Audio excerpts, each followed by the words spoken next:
কিছুদিন আগে আমি মোল্ডেড ক্লে দিয়ে যে রিক্সাটা বানিয়েছিলাম, আজ আমি তোমাদের সেটাই কালার করে দেখাবো। প্রথমে পুরো রিক্সাটিকে আমি সাদা কালার করে নিচ্ছি, এরপর একে একে নিজের পছন্দ মতো কালারগুলো করব।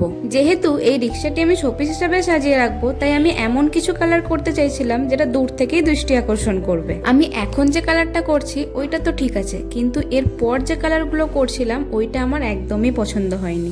আসলে এই রিক্সার কোথায় কি কালার করব আমি অনেক আগে থেকেই ভেবেছি। এখানে এই কালারটা করলে ভালো লাগবে, ওখানে ওই কালারটা করলে ভালো লাগবে, কিন্তু কালারগুলো করার পরে আমি প্রচুর পরিমাণে ডিসঅ্যাপয়েন্টেড হয়েছি। এত আগে থেকে ভেবে রেখেছিলাম, তাও কালারটা নিজের পছন্দ মতো হলো না। তাই এই কালারের উপরেই আমি আবার কালার করেছি। আর এইবারে আমি অত ভেবে চিন্তে কালার করিনি, যেখানে যেই কালারটা মনে হয়েছে সেখানেই সেটা করে দিয়েছি। এভাবেই হোক এমন কিছু কালার করতে হবে যেটা ভাইব্রেন্ট লাগে, দূর থেকে যেন চোখে পড়ে। দেখো, তোমাদের সাথে কথা বলতে বলতেও আমার কালার করা প্রায় হয়েই এসেছে। এইভাবে না ভেবে চিন্তে আজে বাজে কালার করেও যে লাস্টের রেজাল্টটা এসছে সেটা সত্যিই আনএক্সপেক্টেড ছিল।